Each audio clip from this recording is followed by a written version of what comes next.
And oftentimes I've run into students where their degree only cost this.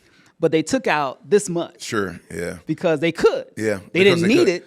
Ooh, yeah. I see that all the time. Yeah. Young people who essentially they live off of these loans. Yes. And it's not just subsidizing education. It's kind of Right. subsidizing a really elaborate 4-year leisure trip. I was going to say party, but leisure trip is what I want to call it. Not realizing that all of those bills are going to come due. They're going to come due. At some point in time.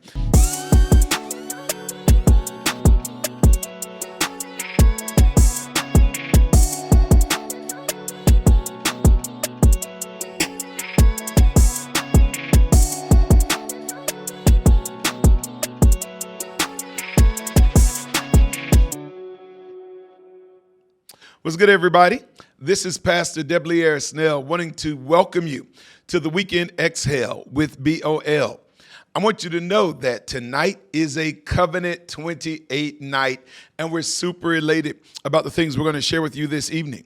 Now, for those who are new to Covenant 28, what it is a show designed to equip the people of God with the tools that they need to be able to rightly manage and master the assets that God has placed under their stewardship. So somebody may be asking, what does Covenant 28 mean? It's actually based upon some powerful promises that God gave to us in the book of Deuteronomy, chapter 28. And these are some promises that he made to those who operate in covenant with him. Let me share with you just a few of those promises. In Deuteronomy 28, the Bible says, "Now it shall come to pass, if you diligently obey the voice of the Lord your God, to observe carefully all his commandments which I command you today, that the Lord your God will set you high above all nations of the earth. And all these blessings shall come upon you and overtake you, because you obey the voice of the Lord your God. Blessed shall you be in the city, and blessed shall you be in the country. The Lord will command the blessing on you in your storehouse, and in all to which you set your hand. And he will bless you in the land which the Lord your God is giving you. The Lord will open to you his good treasure, the heavens, to give the rain on your land in its season, and to bless all the work of your hand. You shall lend to many nations, but you shall not borrow. And the Lord will make you the head and not the tail.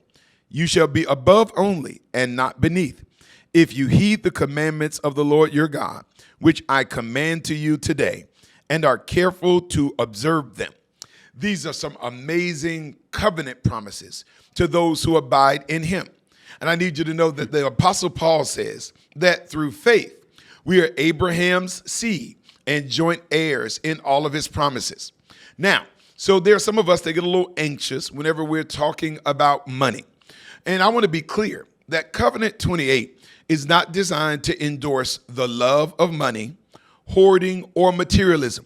But we simply believe that God has given many of us the privilege to be stewards or overseers of financial assets that, when properly used, we're able to be generous blessings to other people, and we're able to grow the work of Jesus Christ. And so tonight, friends, we're super excited to be talking about something that I think at some point touches everybody. And we're going to be talking about managing debt. We're going to be talking about the pros and the cons, the myths and the truths. And I'm super excited tonight to have a very special guest with us, and my brother, Mr. Lamont Dupree. I want you to know Lamont Dupree currently serves as the executive director of a local nonprofit where he leads programs that inspire the next generation of healthcare professionals. Before stepping into this field, he served as a financial planner and leader for over 10 years with companies such as AIG and Great West Financial. He is an author. He is a motivational speaker. He is an elder in his local church here in Huntsville, one of the sharpest and most authentic Christians that I've had the privilege of getting to know. Brother Lamont, welcome to the Breath of Life studio this evening. Yeah, man, I appreciate it. Oh, all right, now let's try it again. I appreciate it, man. I appreciate it. This is good. Listen, man, we're glad to have you. And when this was, man, early in development in my head, the whole idea of Covenant 28, and really some of the subject matters we wanted to address. Honestly, you were one of the people that the Lord laid on my heart early in this process, because God has really used you for a long time to help bring financial literacy, awareness, not just to families and couples, but to young people, Yes. getting them to think about larger ideas at an earlier age. Where did this burden come from to help bring just financial literacy and liberation to God's people and to the community? Man, that's a good question. It kind of just fell in my lap, to be honest with you. Okay. Because at the time I was working with young people in a different capacity, and someone said, "Hey, we've got this thing that we think would be good. If you're interested." And I said, "Well, I might be interested in it." Yeah. And one thing that I've always kind of seen myself as is a teacher. Okay. And so, whether it be, in a classroom or like at church or whatever, I've Sure. always seen myself as a teacher. Yep. And so when this opportunity came to me, I kind of just saw it as another opportunity to teach in a different capacity. Gotcha. And so whenever I would sit down with a family or with an individual, I just saw myself as being able to provide a different type of education that oftentimes we're not privy to. Yeah. Especially coming out of our community. Oftentimes we don't get those learnings or leanings. Yeah. And so I just saw myself as, hey, this is something I can do. Yeah. It wasn't for me a thing where I said, well, man, I can make this money and do Yeah. this. It was more, let me help you understand something Right. that you may not understand. And Yeah. so it really just kind of birthed out of that core Gotcha. in me just to teach. Yeah. So tell us a little bit about your family. You're a family man, a husband, and a father of two. You want to tell us a little bit about your family? Yeah, man. Two young adult children Yeah. now, 25 and 22. My son, he just graduated from occupational therapy Yeah. school, so he's Dr. Jalen Dupree. Dr. Jalen, yeah. And my daughter just graduated from Athens undergrad, Mm-hmm. and she's looking to do some other things with children, and she likes theater. She likes, Yep. enjoys being in front of the camera. Yeah, she does some work with us here at Breath of Life. She as well. does. She Yeah. loves the whole process of it. And so, of course, my wife, she works in the domestic violence space. Okay. She works with children in that space, and so, yeah, man, we're plugging away. Yeah. Never knew we'd get to this. Never anticipated. Sure. It came upon us pretty quickly to be not empty nesters yet. Right, yeah. But we're moving in that You're direction. close. We're You're close. close. We're on You're close. we're on the precipice. The All right. precipice. That's what love my kids, man, and proud of my family. Good, man. Well, listen, glad to have you here with us today. Let's dive deep right on into it, right? Okay. So debt, just finding yourself in a space where you owe money to others. Man, do you have a sense of kind of what the Bible says about debt? And can you kind of give us maybe just a few biblical principles to kind of help shape, I guess, us to be able to have a theology about debt as opposed to just a financial strategy? Yeah, I think, and I wanted to pull this up specifically because I didn't want to get it wrong. But Yeah. Proverbs 22:7 is a common verse Yeah. a lot of people will use. And it just, the rich rules over the poor and the Yeah. borrower is slave to the lender. Yeah. And, one thing that whenever I would talk to people about money and how they, oftentimes people say, well, should I loan my family money? Yeah. And I would look at this verse and like, nah, you should not Yeah. loan your family money, Right. Because it changes the relationship, It right? changes the dynamic of that interaction. Yeah, it does. And so, that's a scripture that I think is very foundational. Wow. And those of us who have experienced debt, those of us who have allowed ourselves to get entangled in debt, Sure. should be able to relate to that verse. Yeah. And I think that's probably one of the most foundational things that I would say biblically. And then there's this other scripture in Romans 13:8. It says, "Owe no one anything Yeah. except to love each other, for the Right. one who loves another has fulfilled the law." Yeah. And so, I mean, you can kind of massage that and understand it a little bit better when you begin to understand what, how if we owe people, Yeah. how that feels. Yeah. To owe no one anything. And oftentimes we can take that to a whole nother level. But I think, those are two foundational scriptures as it pertains to debt. Yeah, and it's funny because I think that as I'm listening to you, because I don't think debt is immoral. It's not sinful. Right. But I think that, man, there is a weight to it. There is a stress. Yes. There is a sense of obligation to others. And I think what the Bible is kind of essentially laying out is that when you owe people money, they can call you into conflict sometimes with your values, your integrity, your convictions. If the debt is too high, or it can become dangerous in certain settings as well. Yeah, and I think one of the things that I caution people is that if you use debt instead of God's blessing, you anticipate that if I can get a thing, as opposed to God blessing me with the thing, then it can become, detrimental because now I'm not necessarily, I can say I'm dependent on God because God gave me the opportunity to have this debt, this credit score. And so if he gave me to get this credit score, then I can go out and get whatever debt, because he blessed me. Right. But if we use debt as he blessed me to get into debt. Right. Yeah. It sounds strange even as I'm listening to you say it. But we will do that. Often, if we find ourselves in a situation, instead of waiting on God, we will go to Visa, whatever credit card, and or even get a loan. To get ourselves out of it, as opposed to saying, "Hey, God, is this what you want me to do? Is this the way that you want me to get out of this mess?" And it may be something that you could have avoided. But now you finding yourself, okay, how can I get out of it? Man, it's funny because now as I'm listening to you, it's triggering a series of thoughts because it seems like we focus on managing debt.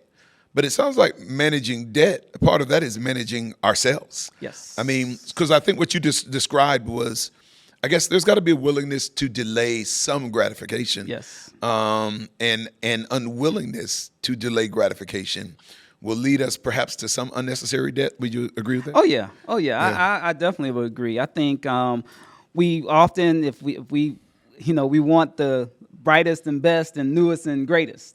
Often. And to get that, if we can't pay for it in cash, then we'll have to finance it. Yeah. And, even if we have the money, oftentimes people will still finance it. Gotcha. Anticipating that, they see that money that they may have in their bank account as finite. Right. And so they're like, man, if I spend it over here, then I may not have it over here when I think I might need it. As opposed to anticipating, hey, if I'm a steward, then God can still bless me. He can still restore whatever I'm spending. And, just kind of, it becomes a faith journey at that point. Man, so let me ask you this, and this may be somewhat anecdotal.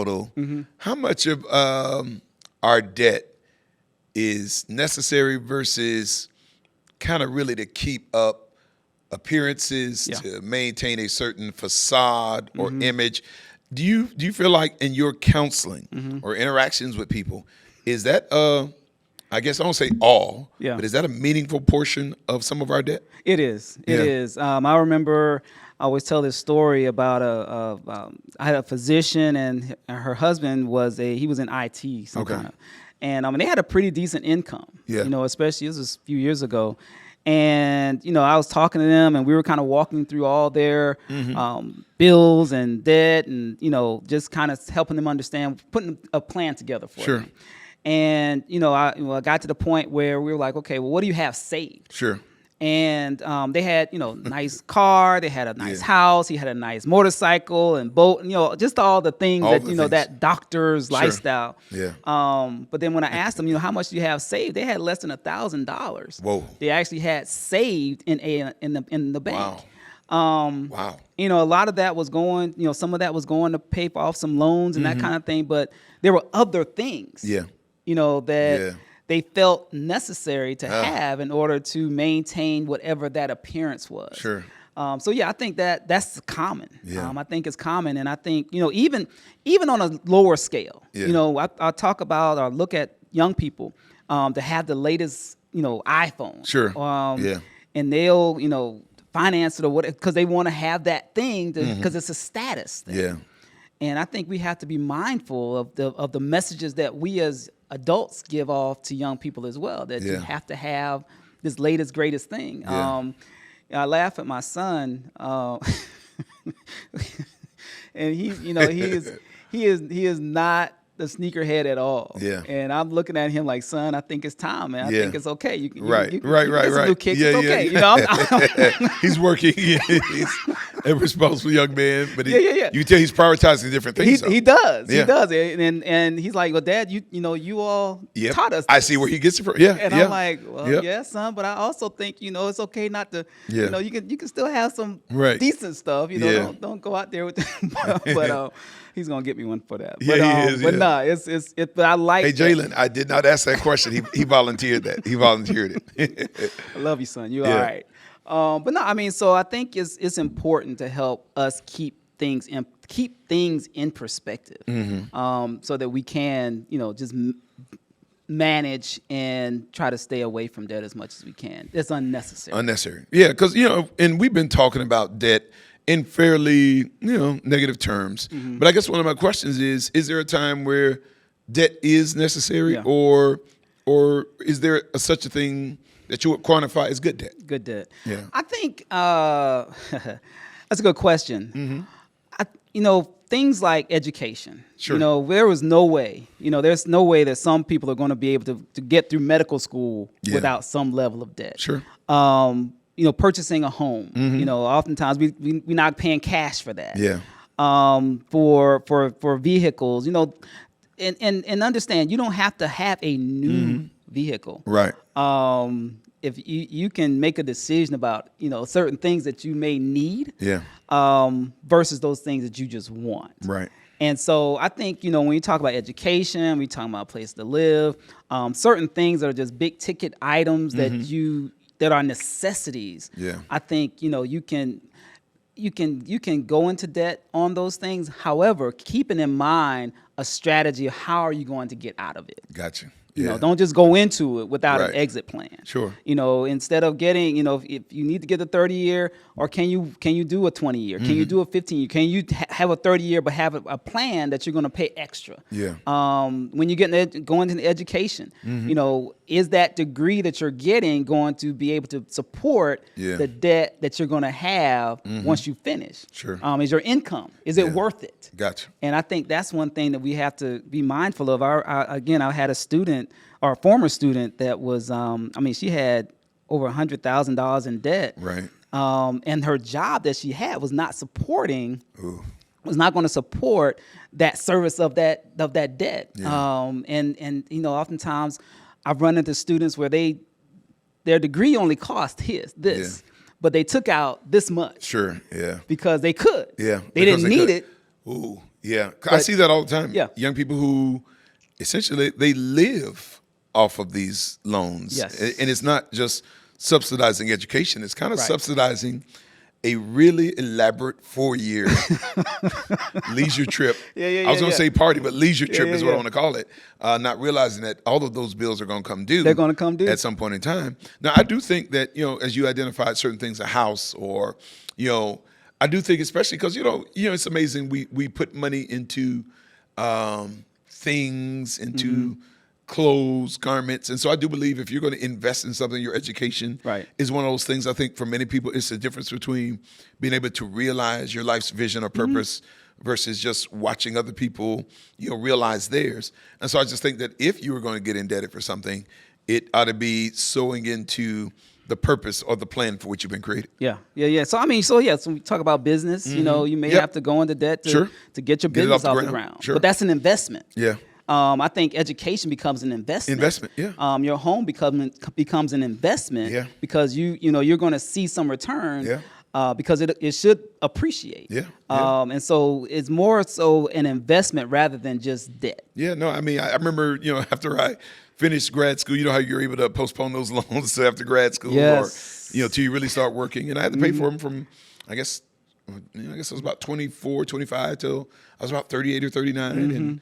But that was the path.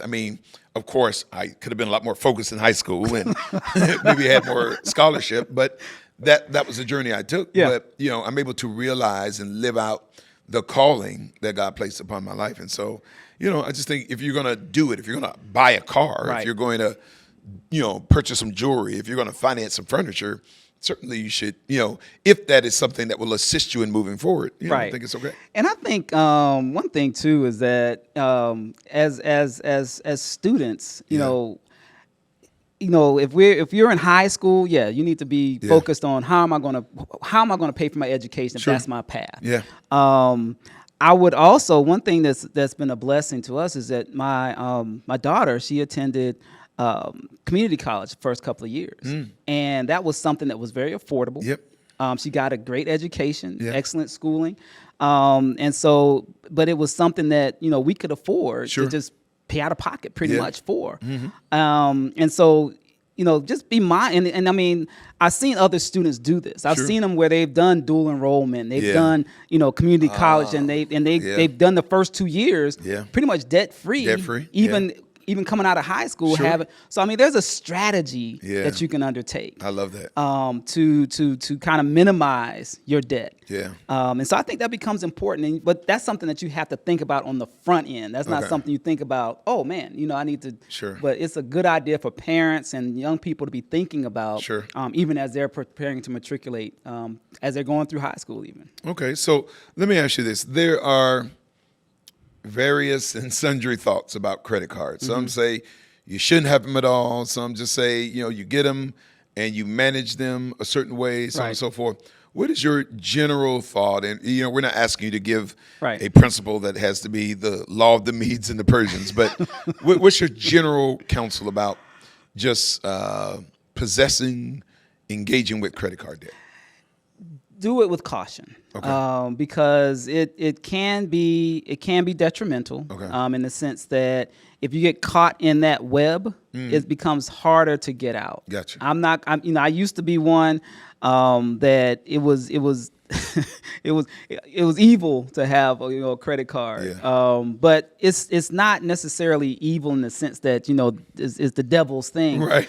But it's you have to manage it with caution, and make sure you understand yourself, because it's easy. It feels easy. It feels like, well, if I just swipe it, it's easy. I don't have to pay for it for how long? Sure. And so you have to be just mindful of that. I remember when I was in college, I had a friend of mine, the only friend I knew at the time, had a credit card. Yeah. But his dad. Aren't we dating ourselves? Like when a credit card was like kind of a rare. It was like kind of elite thing. Yeah. Exactly. Yeah. You pull that out like, oh man, this guy's a big baller. Yeah. But he had a credit card, and his dad had taught him, listen, if you put something on there, you got to be able to pay it off. Gotcha. At the end of the month or before the end of the month. And it wasn't something that you carried a balance on. And so that was something that he taught his son or his, and so, I saw from that, I was like, man, my parents never taught me that. That was nothing. We never had that conversation in my household. And I know my parents, I'm assuming they had credit cards, but they never had a conversation with me about, how to manage it properly. And so, but I saw how he managed it, and I was like, okay, I see that. Yeah. So you just have to be mindful of yourself, understand that it's not free money. Yep.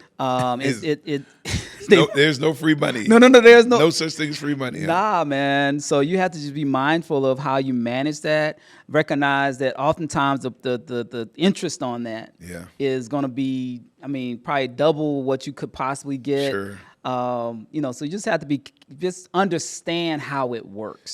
So what is the one thing? Because even you were saying credit cards are not evil, or they're not immoral. However, they are not designed to make you wealthy. No. They're very much a means of securing almost unearned wealth, for those who are providing them in some ways. What is the one thing credit card companies do not want, I guess, people in general to know, but maybe especially young people? What's the thing they really don't want you to know? They don't want you to know how much it costs. Yeah. They don't want you to know how much it costs. Yeah. I always tell the story about when I was in college again. We were in Sears, so this is going to date me again. Oh, yeah, you really dating yourself now. Sears and Roebuck, dog. Yeah, man. And Listen, I remember. Hey, listen. For those at home, we've got some young people manning the cameras here. We're talking about Sears, and they have no point of reference for this right now. Yeah. So I can't even tell you what it was. Like a Dillard's back in the day, but they had lawnmowers. The Dillard's were lawnmowers, I guess. Yeah. Or Macy's, and and so I remember buying a pair of socks. I'll never forget it. And the lady was like, "Do you want to apply for a credit card and you can get 20% off these socks?" Yeah. I was like, "Sure, why not?" It sounded like a great deal, didn't it? Man, let me tell you, I probably paid over $1,000 for that pair of socks. Wow. Just because, I didn't understand. Yeah. The whole power of interest. And so, so you have to be mindful. Again, I think that's something they don't want you to understand. Yeah. Is how much you're actually, because it looks like the minimum payment is this. Yeah. But over time, and they put it on your statement nowadays, if you don't pay it off, this is how much is going to accrue, and this is how much you're going to ultimately end up paying, as a kind of a warning. Hey, listen, if you don't pay this off and you just pay the minimum, this is how much you're going to ultimately pay. So I think that's probably one of the biggest things they don't want you to understand. Yeah, I came for it. I mean, it's just, again, I don't think it's evil, but I mean, just it is. It's so satanic. I mean, the way they pull you in. No, because I think I had. My parents put a credit card in my possession as a college student. I think I bought a pair of Nikes. I mean, they may have been $80 or $90, but what you said, I probably paid because the payment would be like like $15, $20 a month. Right.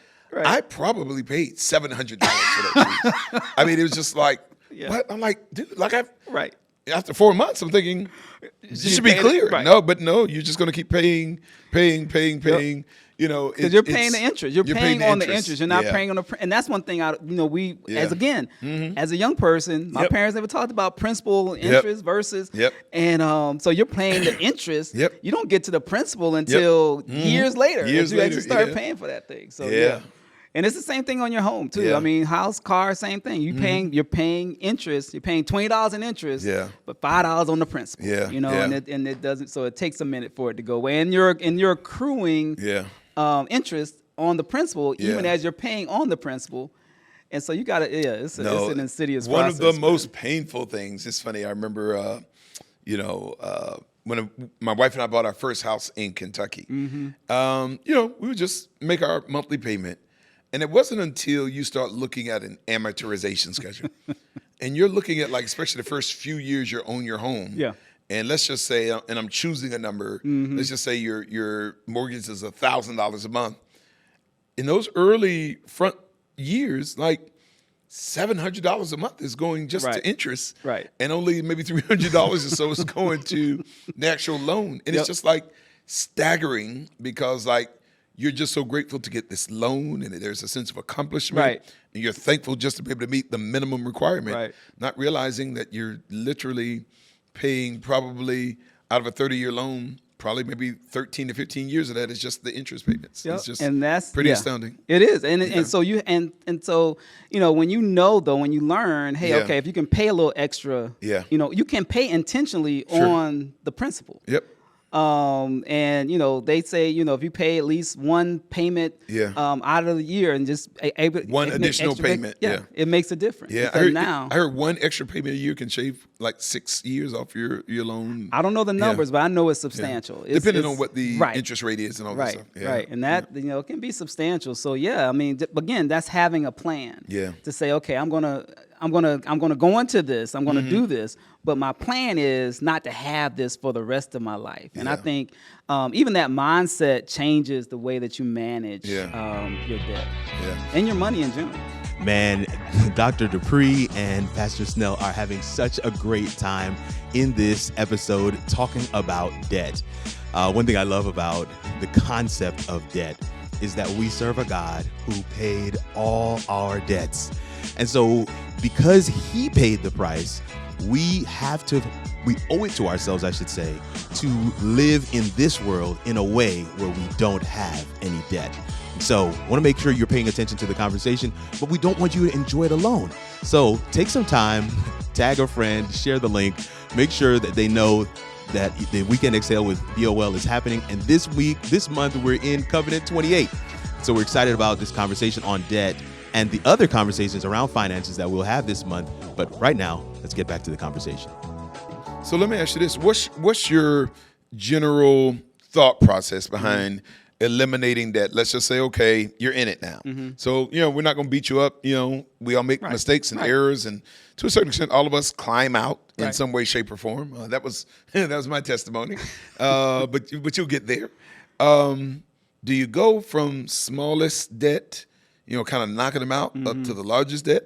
Do you start with the big kind of debt? Do you start with Jericho and work your way down to AI and some of the smaller areas? You go smallest debt up to the largest, biggest down to the smallest. Do you just consolidate all of them? Just make one payment? What's your thought? Well, one of the things that whenever I speak with families and people about debt, I was always one for momentum, and so oftentimes, is that just mental, or does it make a difference financially? I think and see, that's the thing. A lot of people will do the math. Okay. But money is emotional. It is emotional. Wow. Money is emotional. Yeah. And so fear and greed generally are the two a lot of those are two main emotions that drive our decisions in regards to money. But when you're talking about getting out of debt, oftentimes you want to tap into that emotional side. And so if I have a $250 debt and a $1,000 debt and a $5,000 debt, if I can pay off the $250 and just say, oh man, I did that, and now take whatever payment I was paying on that to pay on the next one, I'm a fan of that. Because you have that momentum, and you can see yourself actually getting something done, and accomplishment. So I think you have to tap into that whole emotional side because and I know there's a lot of people that can math it out and say, okay, if I pay this down and pay this off, but the average person, is going to probably tap more into be more successful tapping into the emotions of it and the mental side and the behavioral side of it than they will just in the nuts and bolts and the math. I think especially even in just terms of persevering to the end of the process, to be able to kind of knock out that $50 debt, the $100 or $200 debt, and at least you can take what you're paying to that, pay it to the bigger one, pay it to the bigger one. It's almost kind of like like the person trying to lose weight. It's just like, man, if you just see the scale move a little bit, it'll energize you to keep moving. And I think kind of the money. I love the way you frame that. Money is emotional.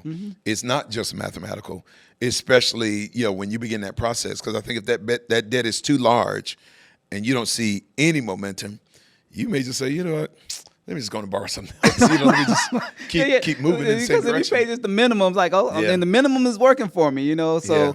But no, if you can see yourself kind of, having that momentum, having that success, and I just think, like you said, I think that's with anything. If we can just have a little bit of success. And it's the same thing when I talk to people about saving. We used to talk about retirement and that kind of thing, and people are like, well, I just can't save. And I say, well, don't save at all. Save $5, $10 out of your check.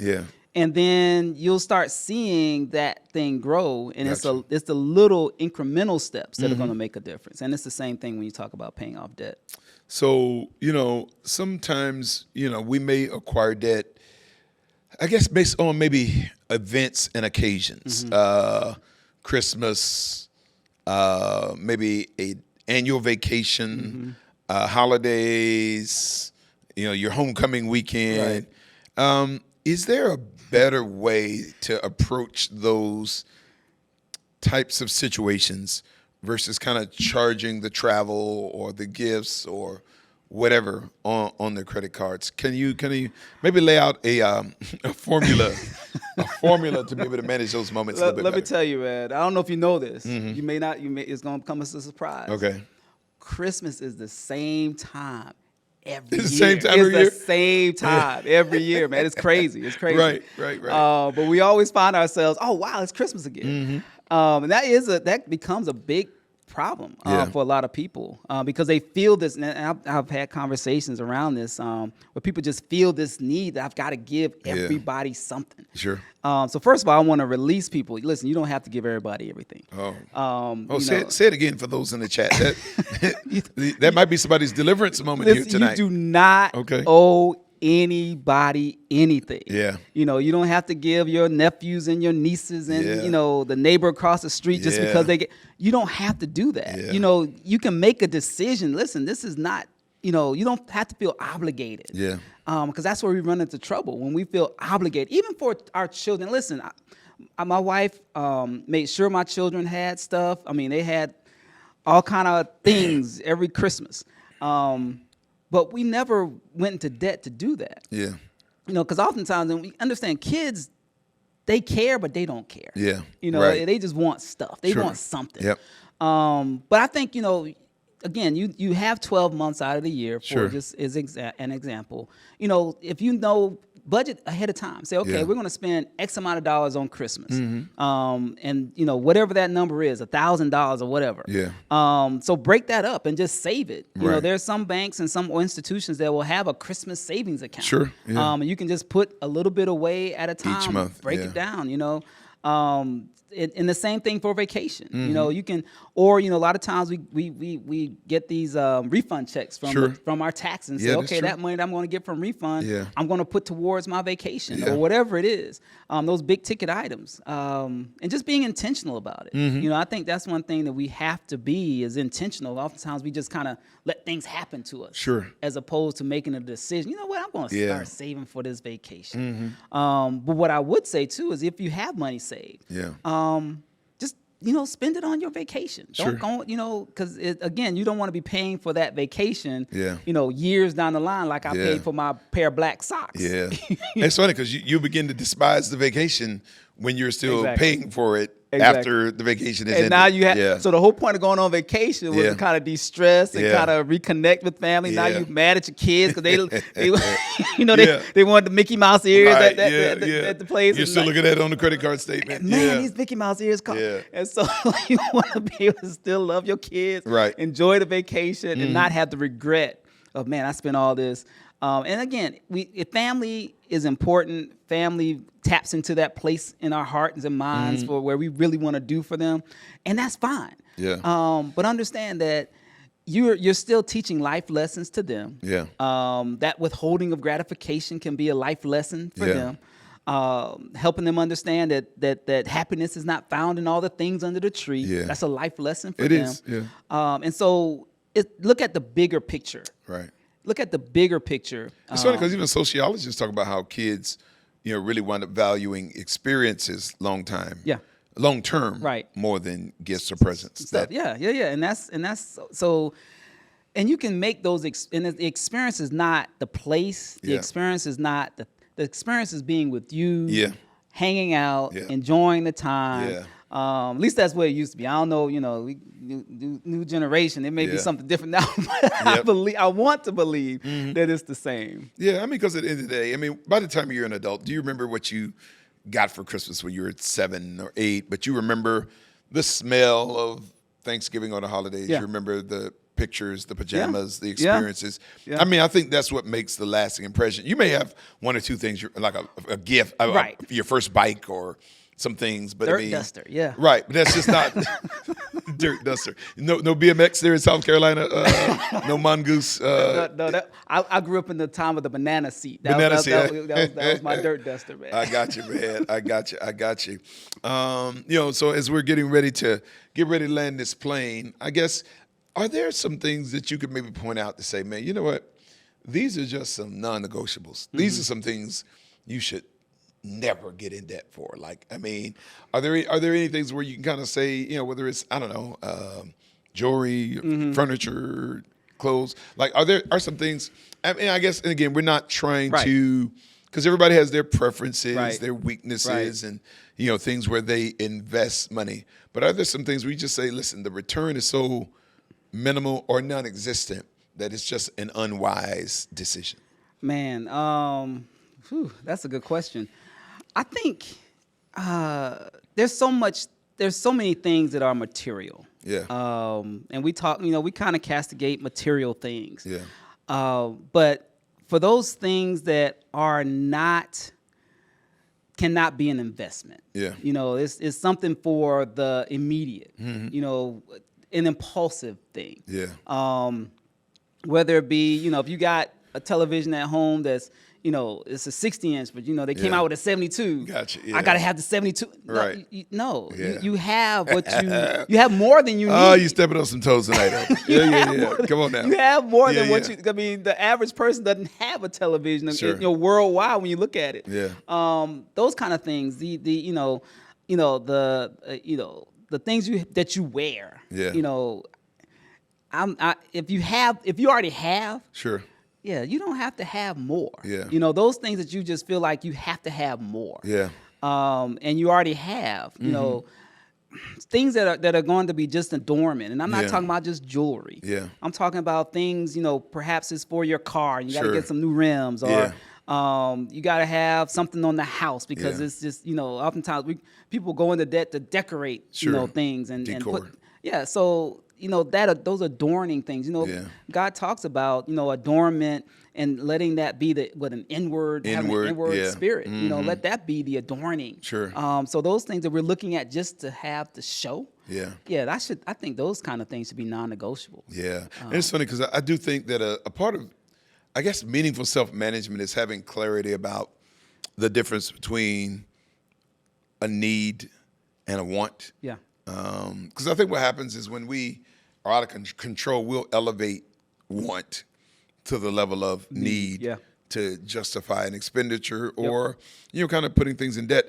I love that you even talked about just kind of impulsive things. There is a situation of somebody I know that was just, they ran up probably couple $100 a month just going to Starbucks on the credit card, and it just put them in a difficult spot. Yeah.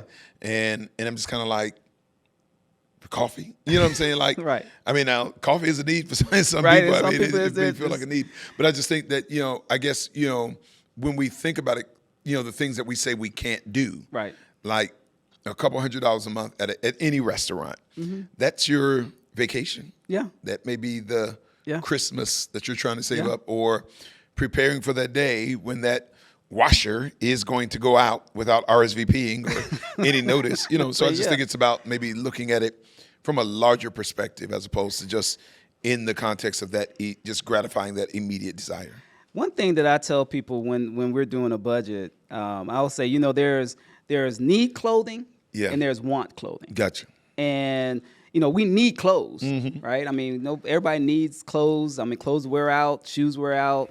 But there's need clothing and there's want clothing. Yeah. There's need transportation and there's want transportation. Yeah. And you just have to make sure you're classifying Ooh, it properly. yeah. So that you making proper decisions. Yeah. What does it really take? Yeah. To go into and show yourself professional and at that level that you're at as wherever you are in your career. Yeah.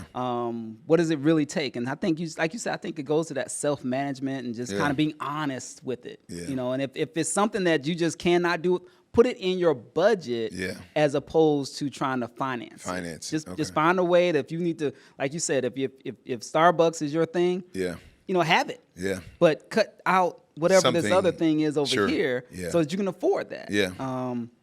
And so, it's just a matter of making those decisions. And sometimes they're tough decisions, but necessary decisions if you're serious about managing and minimizing your debt. Okay. So listen, we're getting ready to wrap up. So some people are just really, I know our chat is on fire. People are being fed by this and, challenged perhaps at times. But maybe there's somebody that's like, man, really convicted and they want to really begin reshaping their financial picture and worldview. Can you look at that camera and just kind of let them know just maybe some words of encouragement or just maybe a starting point? You want to begin the journey of kind of eliminating, especially the needless debt, or you want to aim to be debt-free. Give them a word of encouragement, maybe a word of hope as we get ready to close. Sure. I would say, listen, it's okay. Wherever you are, it's okay. If you feel convicted that you need to make a different decision, make a different decision. Don't worry about the past. Don't worry about what you've done.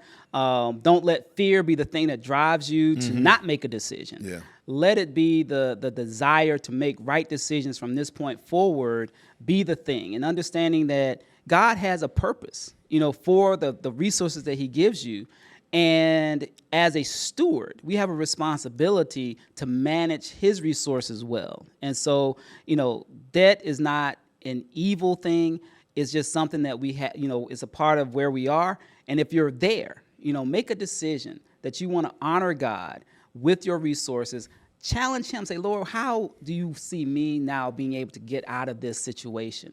And then be obedient to whatever it is that he encourages you to do. And again, it's okay. He can still cover that, and there's still grace. Amen, man. That's powerful stuff, man. I think we needed that little cup of soul food here at the end, man. I think this conversation, man, that's been very, very helpful. I actually learned a lot, even as I'm sitting here, just digesting some of the principles that you laid out for us. So we appreciate you taking time out to be here with us.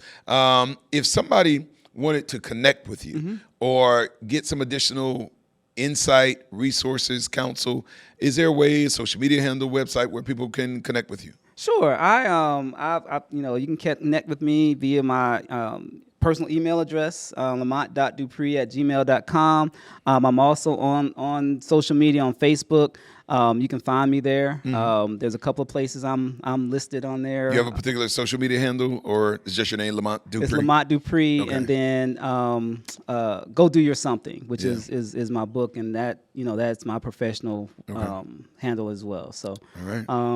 So either way, I'll be more than reach out, do what I can. All right. Thank you so much, man. We appreciate your time. I appreciate the opportunity to be here, man. It's a privilege. Yes, sir. It's all a right. Privilege.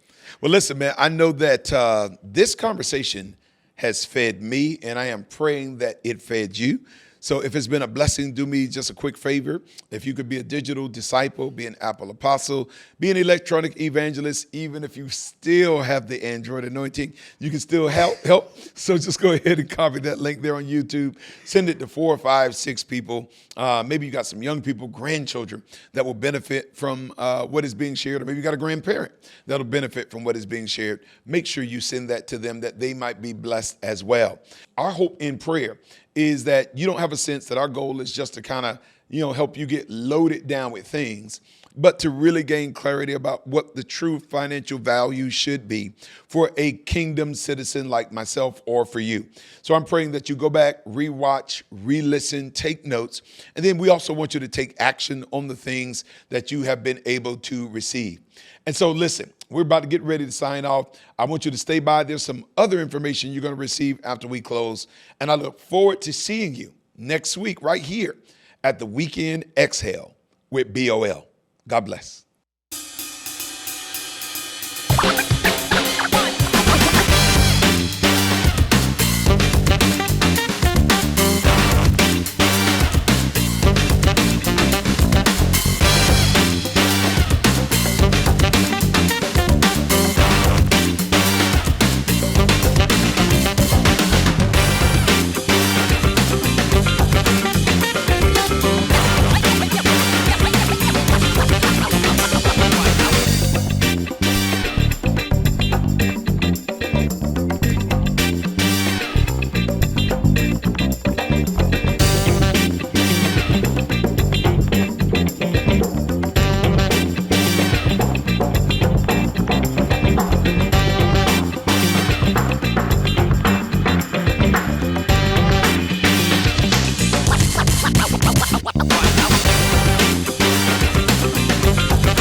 Man, there was biblical references, there was laughter, there were practical examples, tips, tricks, best practices. There was a lot. In fact, I would even encourage you to go back and rewatch this again with a family member, with a friend. We each have that person that we talk to about financial issues with. I think this is a series that you want to tag them and say, hey, man, let's watch this and have a conversation. Because that's what we hope this series is a launch pad for us, not only to think critically about what we're doing in our own finances, but for us also to chart the way forward so that we can live in freedom. The lender is slave to the borrower, and God wants us to be free. We're thankful so much for your time and attention hanging out with us today. We want to let you know that Breath of Life is faith-based content from an urban perspective, and it's made with you in mind. I want to cover all the aspects of the believer. Everything that we experience in our journey through faith are things we want to have discussions about here. And so there are so many different things for us to be able to talk through, other series that we've had. If you're catching us for the first time, I want to make sure you look at some of these videos right here, because they are going to allow you to see the full playlist of everything that the Weekend Exhale with BOL has. Of course, we always love your support, both prayers and your calls and emails, but also your financial support. So head on over to breathoflife.tv to join us in financial partnership as we continue to share the love of God through this medium. Be blessed, family, and we will see you next week.